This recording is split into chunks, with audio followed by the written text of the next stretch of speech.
जय माता दी।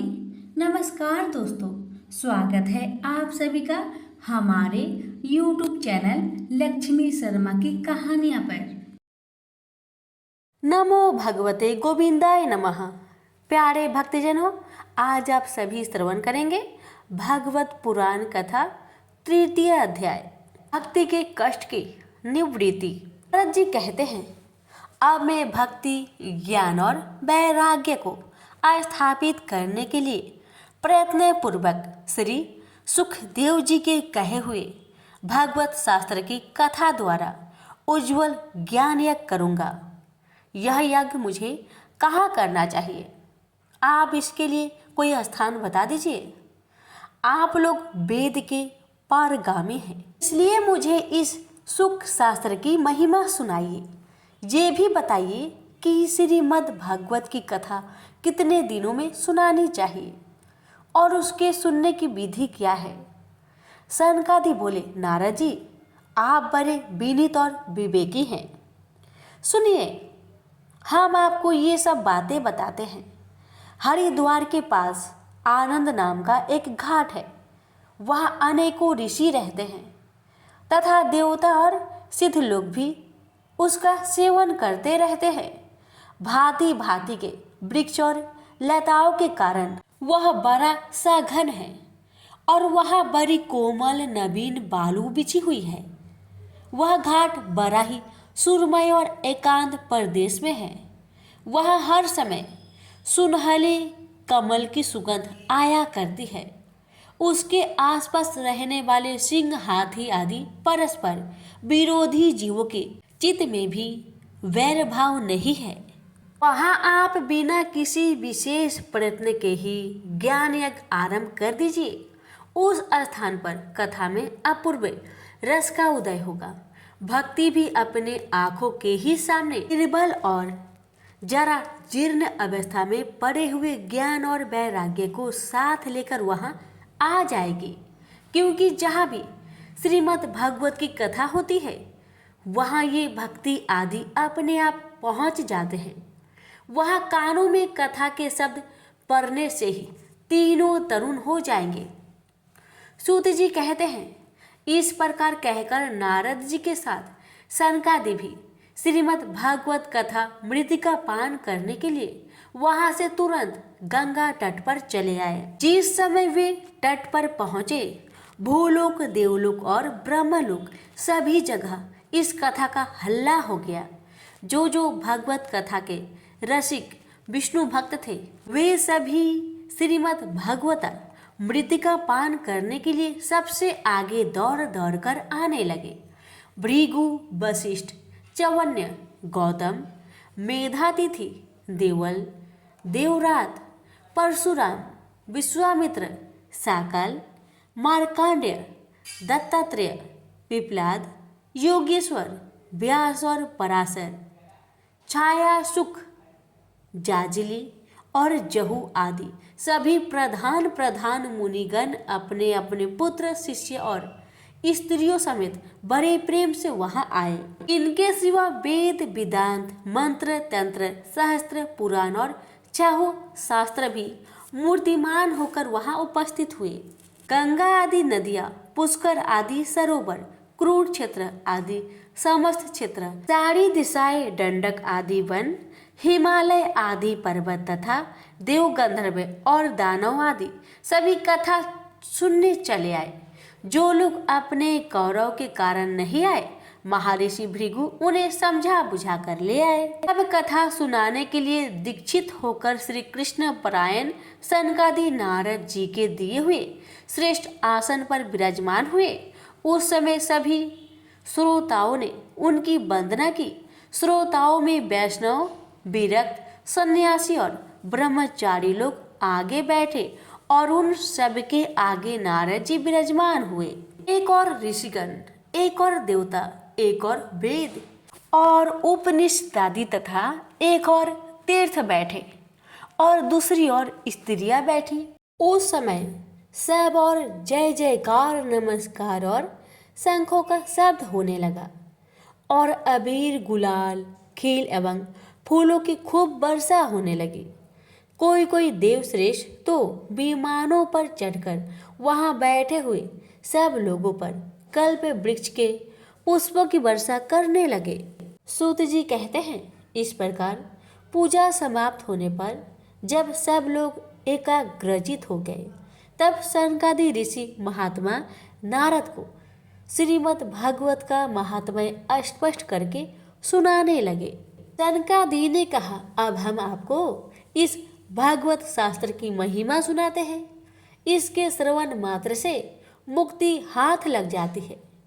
श्रीमद् भागवत की कथा का सदा सर्वदा सेवन वादन करना चाहिए। इसके श्रवण मात्र से श्री हरि हृदय में आ विराजते हैं। इस ग्रंथ में 18,000 श्लोक और 12 स्कंध है तथा श्री सुखदेव और राजा परीक्षित का संवाद है। आप यह भागवत शास्त्र ध्यान देकर सुनिए। यह जीव तभी तक अज्ञानवश इस संसार चक्र में भटकता है जब तक क्षण भर के लिए भी कानों में इस सुख शास्त्र की कथा नहीं पढ़ती। बहुत से शास्त्र और पुराण सुनने से क्या लाभ है? इससे तो व्यर्थ का भ्रम बढ़ता है। मुक्ति देने के लिए तो एकमात्र भागवत शास्त्र ही गरज रहा है। जिस घर में नित्य प्रति श्रीमद् भागवत की कथा होती है वह तीर्थ रूप हो जाता है और जो लोग उसमें रहते हैं उनके सारे पाप नष्ट हो जाते हैं। हजारों अश्वमेघ और सैकड़ों वाजपेयी यज्ञ इस सुख शास्त्र की कथा का 16वां अंश भी नहीं हो सकते। तपोधनो, जब तक लोग अच्छी तरह श्रीमद् भागवत का श्रवण नहीं करते तभी तक उनके शरीर में पाप निवास करते हैं। फल की दृष्टि से इस सुख शास्त्र कथा की समता गंगा गया, काशी पुष्कर या प्रयाग कोई तीर्थ भी नहीं कर सकता। यदि आपको परम गति की इच्छा है तो अपने मुखों से ही श्रीमद् भागवत के आधे अथवा चौथाई श्लोक का भी नित्य नियम पूर्वक पाठ कीजिए। ओमकार, गायत्री, पुरुष सूक्त तीनों वेद श्रीमद् भागवत। ओम नमो भगवते वासुदेवाय, यह 10 मंत्र 12 मूर्तियों वाले सूर्य भगवान, प्रयाग, वत्सर रूप काल ब्राह्मण, अग्निहोत्र, गौ द्वादशी तिथि, तुलसी, बसंत ऋतु और भगवान पुरुषोत्तम, इन सब में बुद्धिमान लोग वस्तुतः कोई अंतर नहीं मानते। जो पुरुष अहर्निश अर्थ सहित श्रीमद् भागवत शास्त्र का पाठ करता है उसके करोड़ों जन्मों का पाप नष्ट हो जाता है। इसमें तनिक भी संदेह नहीं है। जो पुरुष नित्य प्रति भागवत का आधा या चौथाई श्लोक भी पढ़ता है उसे राजसूय और अश्वमेघ यज्ञों का फल मिलता है। नित्य भागवत का पाठ करना, भगवान का चिंतन करना, तुलसी को सींचना और गौ की सेवा करना, ये चारों समान हैं। जो पुरुष अंत समय में श्रीमद् भागवत का वाक्य सुन लेता है उस पर प्रसन्न होकर भगवान उसे बैकुंठ धाम देते हैं। जो पुरुष इसे सोने के सिंहासन पर रखकर विष्णु भक्त को दान करता है वह अवश्य ही भगवान का सायुज्य प्राप्त करता है। जिन दुष्टों ने अपनी सारी आयु में चित्त को एकाग्र करके श्रीमद् भागवत मृत का थोड़ा सा भी रसास्वादन नहीं किया उसने तो अपना सारा जन्म चांडाल और गंध के समान व्यर्थ ही गवा दिया। वह तो अपनी माता को प्रसव पीड़ा पहुंचाने के लिए ही उत्पन्न हुआ। जिसने इस सुख शास्त्र के थोड़े से भी वचन नहीं सुने वह पाप आत्मा तो जीता हुआ भी मुर्दे के समान है। पृथ्वी के भार स्वरूप उस पशु तुल्य मनुष्य को धिक्कार है। यूं स्वर्ग लोक में देवताओं में प्रधान इंद्र आदि कहा करते हैं। संसार में श्रीमद् भागवत की कथा का मिलना अवश्य ही कठिन है। जब करोड़ों जन्मों का पुण्य होता है तभी इसकी प्राप्ति होती है। नारद जी, आप बड़े ही बुद्धिमान और योग निधि हैं। आप प्रयत्नपूर्वक कथा श्रवण कीजिए। इसे सुनने के लिए दिनों का कोई नियम नहीं है, इसे तो सर्वदा ही सुनना अच्छा है। इसे सत्य भाषण और ब्रह्मचार्य पालन पूर्वक सर्वदा ही सुनना श्रेष्ठ माना गया है, किंतु कलयुग में ऐसा होना कठिन है। इसलिए इसकी सुखदेव जी ने जो विशेष विधि बताई है वह जान लेनी चाहिए। कलयुग में बहुत दिनों तक चित्त की वृत्तियों को बस में रखना, नियमों में बंधे रहना और किसी पुण्य कार्य के लिए दीक्षित रहना कठिन है। ये सप्ताह श्रवण की विधि है। श्रद्धा पूर्वक कभी भी श्रवण करने से अथवा माघ मास में श्रवण करने से जो फल होता है वही फल श्री सुखदेव जी ने सप्ताह श्रवण में निर्धारित किया है। मन के असमय, रोगों की बहुलता और आयु की अल्पता के कारण तथा कलयुग में अनेकों दोष की संभावना से ही सप्ताह श्रवण का विधान किया गया है, जो फल तप, योग और समाधि से भी प्राप्त नहीं हो सकता। वह सर्वांग रूप में सप्ताह श्रवण से सहज में ही मिल जाता है। सप्ताह श्रवण यज्ञ से बढ़कर है, व्रत से बढ़कर है, तप से कहीं बढ़कर है, तीर्थ सेवन वन से तो सदा ही बड़ा है, योग से बढ़कर, यहाँ तक कि ध्यान और ज्ञान से बढ़कर है। अजी इसका विशेषता का कहाँ तक वर्णन करे, यह तो सभी से बढ़कर चढ़कर है।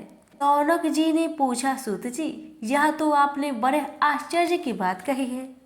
अवश्य ही यह भगवत पुराण योग वेता ब्रह्मा जी के भी आदि कारण श्री नारायण का निरूपण करता है, परंतु यह मोक्ष की प्राप्ति में ज्ञान आदि सभी साधनों का तिरस्कार करके इस युग में उनसे भी कैसे बढ़ गया। सूत जी ने कहा, सौनक जी जब भगवान श्री कृष्ण इस धाराम धाम को छोड़कर आपने नित्य धाम को जाने लगे, तब उनकी मुखा रविंद्र से एकादश स्कंद का ज्ञानोपदेश सुनकर भी उद्धव जी ने पूछा। उद्धव जी बोले, गोविंद अब आप तो अपने भक्तों का कार्य करके परम धाम को प्रार्थना चाहते हैं, किंतु मेरे मन में एक बड़ी चिंता है, उसे सुनकर आप मुझे शांत कीजिए।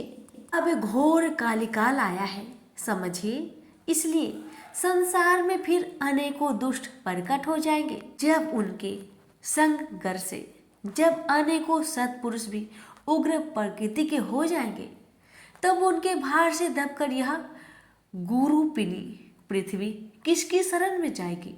कमलनयन, मुझे तो आपको छोड़कर इसकी रक्षा करने वाला कोई दूसरा नहीं दिखाई देता, इसलिए भक्तवत्सल आप साधुओं पर कृपा करके यहाँ से मत जाइए। भगवान आपने निराकार और चिंता मात्र होकर भी भक्तों के लिए ही तो यह सगुण रूप धारण किया है, फिर भला आपका वियोग होने पर वे भक्तजन पृथ्वी पर कैसे रह सकेंगे। गुणोपासना में तो बड़ा कष्ट है, इसलिए कुछ और विचार कीजिए। परभाष क्षेत्र में उद्धव जी की यह वचन सुनकर भगवान सोचने लगे कि भक्तों के अवलंबन के लिए मुझे क्या व्यवस्था करनी चाहिए। सौनक जी, तब भगवान ने अपनी सारी शक्ति भगवत में रख दी। वे अंतर ध्यान होकर इस भागवत समुद्र में प्रवेश कर गए, इसलिए यह भगवत की साक्षात शब्दमयी मूर्ति है। इसके सेवन, श्रवण, पाठ अथवा दर्शन से ही मनुष्य के सारे पाप नष्ट हो जाते हैं। इसी से इसका सप्ताह श्रवण सबसे बढ़कर माना गया है, और कलयुग में तो अन्य सब साधनों को छोड़कर यही प्रधान धर्म बताया गया है। काली काल में यही ऐसा धर्म है जो दुख, दरिद्रता, दुर्भाग्य और पापों की सफाई कर देता है तथा काम, क्रोध आदि शत्रुओं पर विजय दिलाता है। अन्यथा भगवान की इस माया से पीछा छुड़ाना देवताओं के लिए भी कठिन है। मनुष्य तो इसे छोड़ ही कैसे सकते हैं। अतः इससे छूटने के लिए भी सप्ताह श्रवण का विधान किया गया है। सूत जी कहते हैं, सौनक जी, जिस समय सनकादि मुनीश्वर इस प्रकार सप्ताह श्रवण की महिमा का बखान कर रहे थे, उस सभा में एक बड़ा आश्चर्य हुआ। उसे मैं तुम्हें बतलाता हूँ, सुनो। हाँ, तरुण अवस्था को प्राप्त हुए, अपने दोनों पुत्र को साथ लिए विशुद्ध प्रेम रूपा भक्ति बार बार श्री कृष्ण गोविंद हरे मुरारे हे नाथ नारायण वासुदेवाय आदि भगवान नामों का उच्चारण करती हुई अकस्मात प्रकट हो गई। सभी सदस्यों ने देखा कि परम सुंदरी भक्ति रानी भगवत के अर्थों का आभूषण पहने वहां पधारी। मुनियों की उस सभा में सभी यह तर्क वितर्क करने लगे कि ये यहाँ कैसे आई, कैसे प्रविष्ट हुई। तब सनकादि ने कहा, ये भक्ति देवी अभी अभी कथा के अर्थ से निकली है। उनके ये वचन सुनकर भक्ति ने अपने पुत्रों समेत अत्यंत विनम्र होकर सनत कुमार जी से कहा। भक्ति बोली, मैं कलयुग में नष्ट प्राय हो गई थी, आपने कथा मृत से सींचकर मुझे फिर पुष्ट कर दिया। अब आप यह बतलाइए कि मैं कहाँ रहूं। यह सुनकर सनकादि ने उनसे कहा, तुम भक्तों को भगवान का स्वरूप प्रदान करने वाली, अन्य प्रेम का संपादन करने वाली और संसार रोगों को निर्मूल करने वाली हो।